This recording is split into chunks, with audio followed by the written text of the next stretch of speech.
Buckeye Nation, the wait is over. Ohio State has clinched the national championship, and now you can own a piece of that historic victory. Introducing the limited edition 2025 CFP Ohio State football. Look at this thing. The exact ball the Buckeyes used through the college football playoff and into the national championship game can be in the tip of your fingers. It's fantastic. It's handcrafted and customized.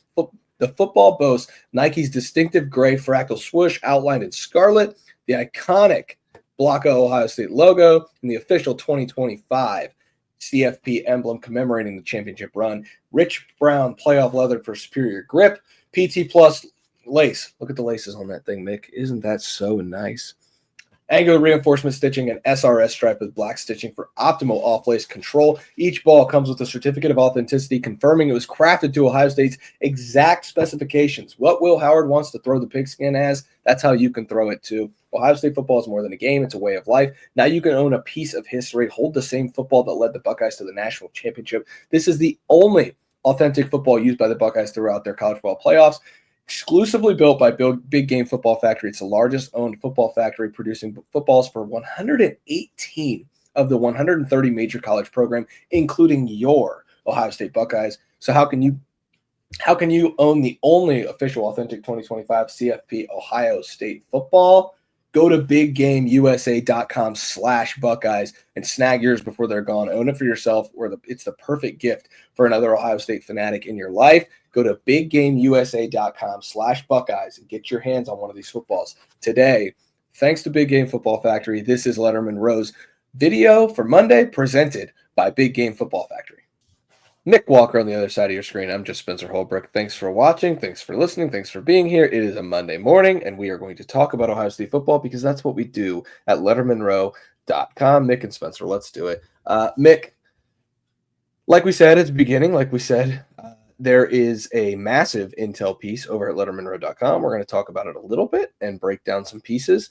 But first, I have to ask, how was your Valentine's weekend? How was your weekend? Whether it's Valentine's weekend or not, how was your weekend? And did you do anything fun?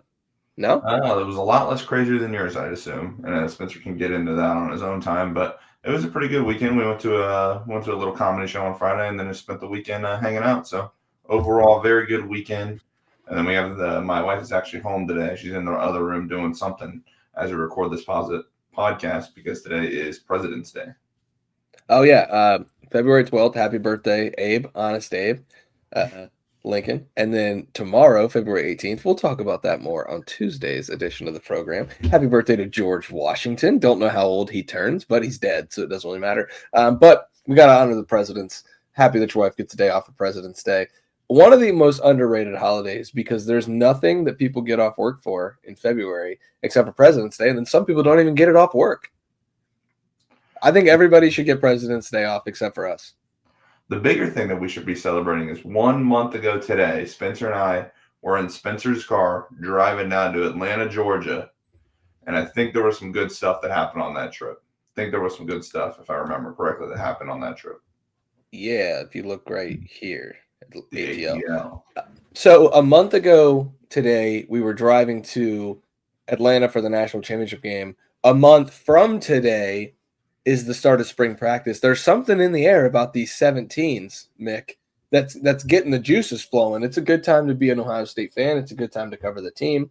And it's a good time to go to LettermenRow.com and get your membership $1 per week for an entire year. It's $52 a year, but it's $1 a week for an entire year right now over at LettermenRow.com. That's a sale that we just don't run. So we're running it right now. And so the fact that we are running it, I think you guys should all go over there and get that. In the meantime, well, not in the meantime, but while you're over there, you should definitely go there because Mick and I dropped a big intel piece on Sunday. Alex Gleitman did a great job covering some of the intel over at LettermenRow.com last week while Mick and I were in Nashville for some on-3 meetings. But now Mick and I have put some of our brain power and our source power together, dropped a massive intel piece. There's a lot in there about Matt Patricia and Tyler Bowen. There's some stuff in there about the transfer portal guys that have come in. There's some stuff in there from the early enrollee freshmen who are already starting to turn heads. I know that's always a hot topic. And then there's some stuff just about guys on the roster who are starting to make their move up in the depth chart. So we're going to get this entire conversation started, Mick. based on your answer here. The direction of the show depends on one man and one man only. That is Nicholas Walker. Mick, his name's not Nicholas, guys. Mick, what's the most intriguing or interesting part of that entire intel piece over at lettermenrow.com that I know everybody's now reading? I'd have to say the Matt Patricia stuff, just because that's been the hot topic issue since we started driving back from Nashville and kind of made our trek back from our On3 meetings. But I mean, everybody's been talking about whether he'll be a good fit, whether he'll be a good recruiter. And I think ultimately it boils down to kind of what we heard from some sources in that story is just that he's going to be Ohio State's defensive coordinator. He's going to run Ohio State's defense, and it's going to kind of go with what everything that they've done in the past. Obviously, he's going to have some autonomy, I assume, to run and do some stuff that he would like to incorporate into this defense. But overall, it's going to be what Ryan Day wants to get done with this defense, because it just worked to win a national championship. So on the foundational level, there's no need to change anything from that. Yeah, I think that was one of your guys said that Ohio State, Matt Patricia will run Ohio State's defense. And I think that's important, whether that's the 4-2-5, whether that's, transitioning more into that 3 down with an edge rusher, be it Sonny Styles or CJ Hicks. I was watching a clip from one of the Lunatic Fringe Twitter accounts. I think it's the Specialist Twitter account. And sometimes you give a shout out to those people because they are the Lunatic Fringe, and I think that's one of the accounts that embraces when Kirk Herbstreit called him the Lunatic Fringe. Put out that as long as 6 is a part of the pass rushing plans, it'll be in good hands in 2025. He's obviously talking about Sonny Styles, and there was a clip of Sonny on the edge against one of the Notre Dame tackles. No, it was one of the Texas tackles. I think it was Cam Williams, who just had a horrendous Cotton Bowl. And Sonny comes off the edge. He bends really nicely. He swats the arms down. He gets to Quinn Ewers. He forces a fumble, ultimately recovered by Texas. But it was an incredible pass rush. And it got me thinking, that one little clip got me thinking, hey, man, we always talk about CJ Hicks off the edge, and I think he can be really good there. But I think there's an untapped market for Sonny Styles coming off the edge as well. And I think Matt Patricia, again, we were listening to those podcasts with him of trying to learn more insight into what he's going to do. He wants to use his weapons to the best of their ability. One of Sonny's best traits is that edge rushing. And so I think these linebackers can start to be toyed with a little bit. But the bottom line is, back to your original point, Patricia's going to run what we think is going to be a 4-2-5 with either 3 down on an edge or just 4 down defensive linemen like Larry Johnson has done throughout his entire career. I think it's worth noting, though, like you said, that Patricia is going to run the Ohio State defense according to the people that we talk to. I'll be stunned if he doesn't. I'll be stunned if he brings in, a 4-3 or a 3-3-5 stack or something like that. This is going to be the Ohio State defense you've come to know and love the last few years. He's just going to add a few wrinkles and make it, in his own image, I guess, based on the personnel that Ohio State has. And I think you should be excited if you're an Ohio State fan, because you want your coaches adapting the same way that players adapt to coaches. You want coaches to adapt to players. Yeah, and I think the thing is, obviously the jack position and all that has been the hot topic issue whenever Jim Knowles was here, whether it was going to come in, whether it wasn't going to be implemented. And I think this is a story I heard a couple of years ago about this whole jack thing. And it wasn't really based on the desire to have that position. It was based on the desire to play a certain player that wasn't the biggest edge rusher and wasn't the most, but he was very good at what he does when it comes to getting the quarterback. It was designed to get that player in a role where he could rush the passer, and that's what they did. They brought it over to Oklahoma State and had another player that fit that role. They didn't really ever have a guy that fit that role at Ohio State, so there was never a need to shoehorn that role into the Ohio State defense, and it worked out just fine this past season. So I'll be interested to see how, like you said, how Matt Patricia uses some of those linebackers. I'm also going to be interested to see how Tyler Bowen, who is another guy who we got a ton of good praise for, handles this offensive line with a ton of guys coming back and some transfer offensive tackles kind of supplementing the edges. Yeah, there's not much chatter so far, about these guys. So when you get just even a little bit, you have to make it into a lot because they're not official yet. And so have the coaches been in contact with them? Have some of the players, I'm sure, been in contact? I think we would all be naive. But at the same time, they're not in their official capacities yet because Ohio State hasn't made these announcements official yet. We haven't gotten that email from Jerry Emmett. We haven't gotten that go ahead from the Ohio State Athletic Department. Hey, these are official now with all of these hires, all of these staff moves. None of them have become official. Obviously, Brian Hartline already in the building. Obviously, Billy Fessler already in the building, and Tim Walton and McArary. But as far as Tyler Bowen and Matt Patricia go, like, when you get anything about these guys, you kind of got to run with it because they're just not in that official capacity yet. What we were told about Tyler Bowen is that he is, quote, the real deal. I also had, that was from one of your guys. I also had somebody tell me that things are going well so far with Ohio State and Tyler Bowen, just, the very early entry level stuff that, they're not even really tapping into yet, but it seems like everything's moving pretty well there on the coaching staff. And then obviously, like, we talked about, Ohio State's not going to, sorry, let me backtrack. When Ohio State makes these official, we'll get a lot more on these guys. But, we haven't talked to them. We haven't gotten to meet them. We haven't gotten to be around them yet. And so you just kind of go with what you know and go with what you hear. Ohio State is pretty high on both of these hires. They're not going to bash the hires they just made anyway, which I think is also worth, putting in as that, caveat there. Like, they're not going to come out and be like, hey, like this just isn't going to work out. But you do start to get excited when you hear some of these people inside the Woody Hayes Athletic Center start to praise these guys. Yeah, and I think obviously we get excited too when you start to hear some of the praise for these players that we've heard about. I mean, you got a lot of good stuff on on Max Clare, a couple of the other guys coming in. So I'm reading that was by far because I know what I had kind of heard from my sources. I wanted to hear what you had heard, and I think one of the big things I was interested that you reported was the positivity around Max Clare and what he can kind of be in this offense. I'm excited for him, having covered him a little bit at Purdue. I'm excited for him to be at Ohio State. I'm excited to see what he can do with Keenan Bailey now as the co-offensive coordinator alongside Brian Hartline, who will also be working with, again, Tyler Bowen. So the whole offense will be interesting to watch, but Max Clare's fit will be fascinating because they haven't had a pass-catching tight end as talented as him in probably years, I'd assume. Yeah, I think there's certainly a case to be made that Jeremy Ruckert was that. He was the number one tight end in his class. He was a pass-catching threat. He was really good. They just didn't utilize him in the same way that maybe they utilized Cade Stover. Like, I think if they would have transitioned their offense into that Cade Stover mold from 2022 and 2023, when they had Jeremy Ruckert, I think you would have seen some really impressive numbers from Ruckert. But the fact of the matter is, like, they didn't. And so I think Clare is the best receiving tight end they've had since Ruckert, and that's no shade on Cade Stover because he became a gifted receiver. He's doing well in the NFL for a reason.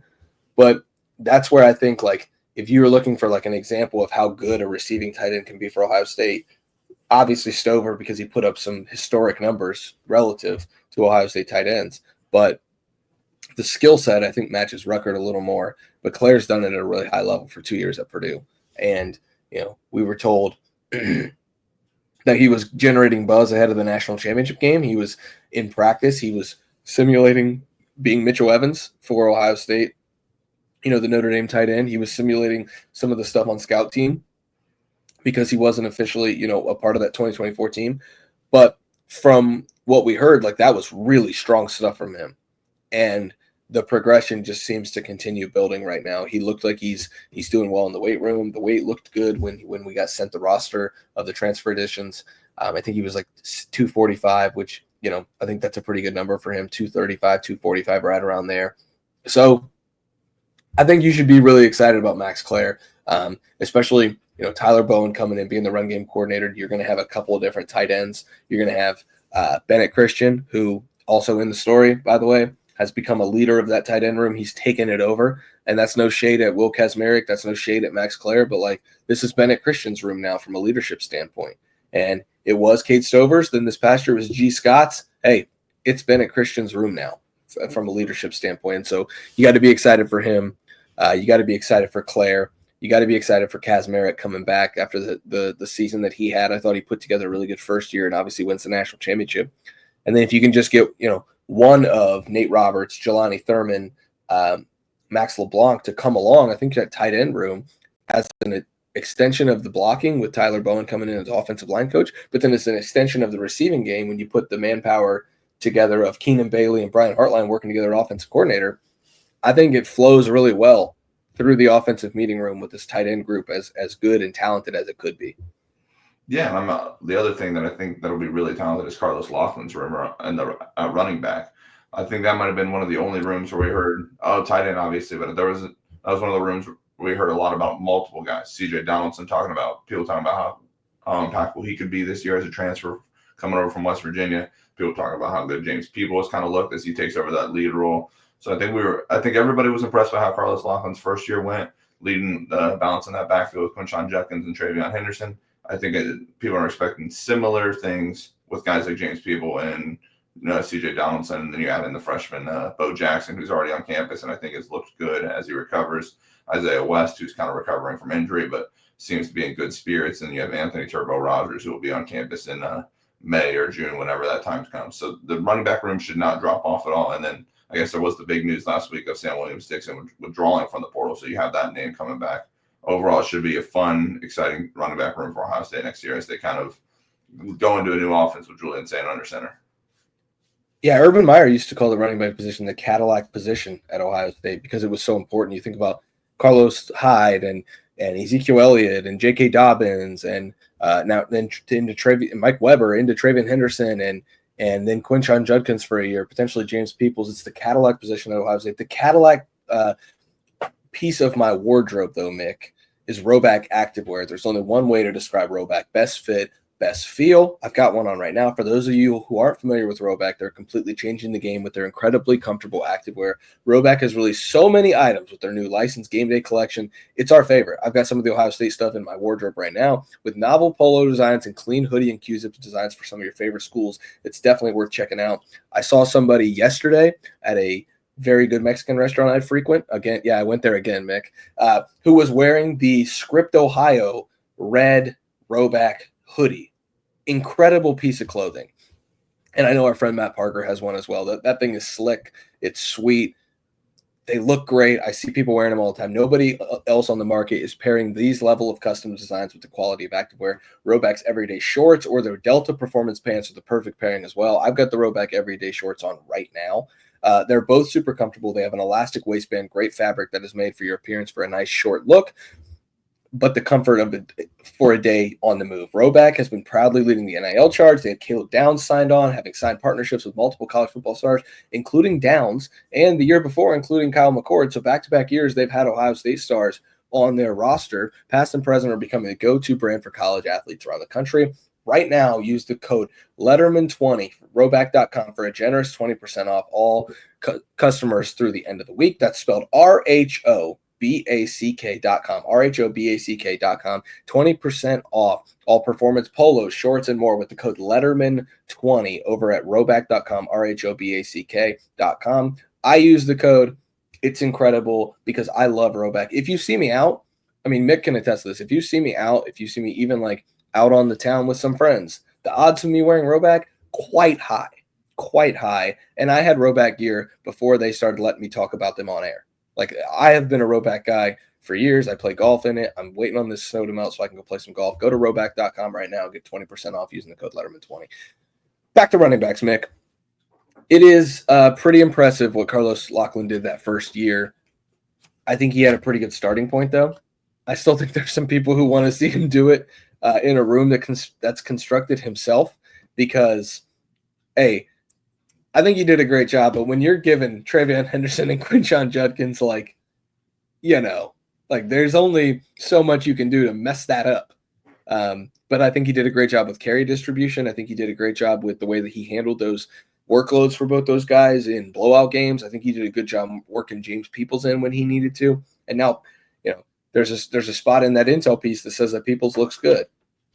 I'm starting to buy the James Peebles hype. And then if you can get CJ Donaldson to shed a little bit of weight and still maintain that power, you're talking about a pretty good 1-2 punch there. Oh, by the way, Bo Jackson sounds like he's coming along pretty nicely in his first spring his first winter rather at Ohio State. Yeah, and then obviously we mentioned Sam Williams-Dixon earlier, who broke. We kind of got caught wind of it like last week when we were in Nashville. So it's good to have him back as another depth piece. I'm excited to see what they do with this running back room.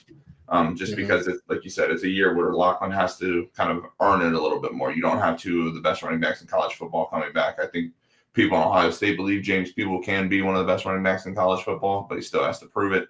The other thing that really stood out, and it stands out all the time throughout this time of the year, I guess, is the freshman pieces. You get a lot on these early enrollee freshmen, and I think there's two guys every single time. We'll do three guys every single time that come up whenever we talk about freshman enrollees, and that's 5-star plus cornerback Devin Sanchez, near 5-star linebacker Riley Pettijohn, and then high 4-star linebacker TJ Alford, who I know you heard a lot about whenever you were talking to some sources. Yeah, I mean, TJ, I got told that he is as advertised, and I think he ended up being a little lower ranked than he was happy with, according to On3. And look, like, there's a reasoning for all of the rankings. Charles does a great job. So one of the services has TJ as the number 104 player in the country. One of them doesn't even have him ranked in the top 24/7. I'm not going to give away who. And then ESPN has him as the highest at number 69 overall. On3 has him at 256. So he's in the top 300. He's in those rankings, meaning he's a really good player. Ohio State thought he should have been ranked higher, and TJ thought he should have been ranked higher. Ohio State's advertised is different than what On3 would categorize as advertised. Because if he was as advertised according to On3, he'd be, coming along nicely in his first year. But Ohio State thought he was like a top 5 linebacker in America. And so for them, when they say as advertised, like, he's starting to meet that expectation for what he should be as a freshman. And I think that's got some people really excited. And that's what I got from somebody. But then you got the other side of that, which is Riley Pettijohn living up to that near 5-star billing with the speed and the agility. And I thought that was intriguing because I think Alford can bring a little bit of that thumping. I think he's a little bit bigger, but he's also pretty agile and everything. He's 6'2", 210. I think he's going to get up to about 220, 225. He might even play around 230 by the time he gets on the field for Ohio State. But he can be a thumper. Pettijohn can be that sideline to sideline. Think of it as Cody Simon and Sonny Styles. And I think that could be really, really good for Ohio State down the road. But those guys apparently are already starting to kill it in their first year. Yeah, and I think that's the thing. It's a part of Ohio State that I think a lot of prospects love, and it's part of the thing that also drives some people to have to transfer out is you're going to have a guy like Riley Pettijohn come in. Now you have Peyton Pierce, Garrett Stover, who are a year in front of them that are now going to have to bust their butt to make sure that they are staying well positioned to get on the field. Otherwise, you could very well see Riley Pettijohn get on the field as a freshman if for some reason they need to rotate in somebody behind Sonny Styles or Arvell Reese, those top 2 guys at the linebacker position. And then Riley Pettijohn, I think, physically is as talented as anybody else in that room. So that's going to be the big one to watch. Then with Devin Sanchez, I mean, we heard buzz about him, day after he signed, it feels like. He's just been every single opportunity to talk about Devin Sanchez somebody has. So I think he's somebody that there's a lot of talent in the cornerback room with Davidson Igbinosun, Jermaine Matthews. Then you have Aaron Scott, who just redshirted this past season, Bryce West, who also redshirted this past season. That's 4 guys that are returning that are really talented. Then you add in the fact that you have Devin Sanchez coming in. The cornerback position, dare I say, should be even better than last year because I think some of these guys are just as talented as what they had last year, just a little bit younger. I don't think that's a crazy statement. This is no knock whatsoever on Denzel Burke. I think he's an all-time Ohio State player for starting 4 years at one of the hardest positions and winning a national championship. That being said, I think Jermaine Matthews can be very, very good.